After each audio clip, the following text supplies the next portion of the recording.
안녕하세요. 이범입니다.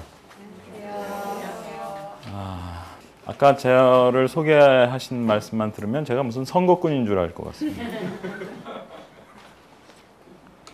살다 보니까 그렇게 된 건데, 그래서 정치를 할 생각이냐는 얘기를 수도 없이 많이 질문을 받았고, 제가 권력 의지가 좀 약한 사람이라서 그래서 잘 못하는 게 직업적 정치인과 사장입니다. 직업적 정치인과 사장을 하려면 제가 보기에는 권력 의지가 좀 있어야 되는 것 같아요. 저는 좀 그게 좀 약해서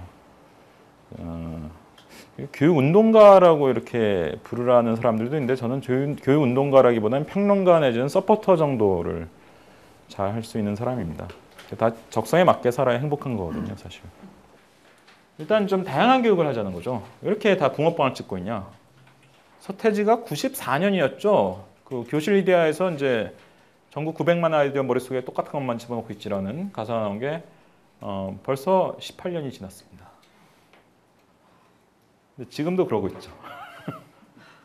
왜 그럴까요? 이거하고 경쟁이 너무 심하다는 것은 다른 차원의 문제라는 겁니다, 사실.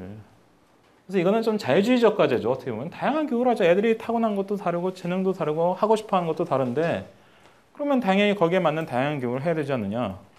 그렇죠. 그래서 특히 이것은 개개인의 어떤 특성에 개개인의 특성과 의향에 맞는 교육을 해야 된다는 의미에서 좀 자유주의적 과제라고 얘기할 수 있는 겁니다.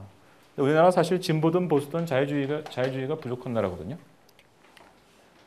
근데 우리나라의 그 교육의 획일성은 크게 두 가지 차원으로 있죠. 수업 평가 방식의 획일성, 뭐 어려운 말은 이제 교수학습 방법의 획일성이라고 하는데 쉽게 얘기해서 이제 주입식 수업하고 객관식 평가하는. 주입식 수업하고 객관식 평가하는 뭐 이 문제풀이식 교육이죠. 뭐 요 교육으로 획일화되어 있습니다. 또 이제 교육과정이 획일화되어 있습니다. 이 두 가지 획일성은 좀 차원이 다른 획일성입니다. 이건 좀 방법과 관련된 거고 이건 좀 억지로 표현하면 내용과 관련된 것이죠. 좌파 정부라고 욕먹었던 데에서 좌파적 과제에 성공한 게 아무것도 없고요. 오히려 더 역행했고요. 우파 정부라고 불리는 MB 정부에서 이런 자유주의적 과제, 장관이 표방한 다양화, 오히려 역행했습니다. 이 역설을 우리가 잘 세심하게 생각해 봐야 됩니다. 그래서 같은 실수를 되풀이하면 안 되는 거죠. 마지막으로 이제 학교 기본 체력이 너무 약하다. 혁신학교가 보통 연구학교나 시범학교하고 뭐가 다른지 아십니까? 혁신학교가 편차가 커요. 무늬만 혁신학교부터 시작해서 굉장히 잘 되는 혁신학교까지 다양하게 있는데 이 편차가 큰 이유가 있습니다. 알아서 잘해야 되는 학교이기 때문입니다. 위에서 지시하지 않아요. 뭘 해라고 지시하는 게 연구학교, 시범학교죠. 그 지시대로 따라서 하는 게. 물론 공모 절차를 거치긴 하지만 그 지시를 따르기로 이제 학교에서 결정해서 하는 거죠. 혁신학교 잘 되는 학교는 특징이 뭐냐? 교장, 교감, 부장, 평교사 사이에 회의가 가능하다는 것입니다. 교무회의 있지 않아요?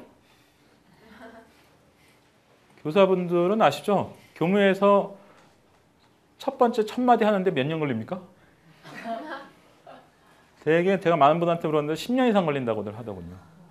그게 회의가 아니죠. 우리나라 교육의 여러 가지 측면들을 한번 분석을 해보고 과제를 정리해 봤는데요. 하여튼 이런 내용이 뭐 들으시면 꽤 어려운 내용이지만 어느 정도는 좀 정리가 되실 거로 봅니다. 그리고 뭐 평준화니 입시 위주 교육이니 교권에 대해서도 제가 좀 다른 얘기들을 했죠. 이런 것들에 대해서 우리가 좀 새롭게 개념을 정립하고 진짜 그러니까 우리나라는 항상 어떤 역대 정권이든 뭐 교육을 인류적으로 좋게 만들려니까 잘 안 되는 거예요.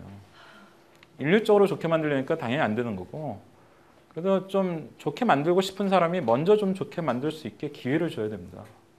교사의 자율성을 줘야 된다는 거죠, 사실은. 학생들도 아까 말씀드린 것처럼 개인 수준의 자율성을 줘야 됩니다. 그런 것이 사실은 우리나라 교육의 문제를 해결할 수 있는 굉장히 중요한 단추이고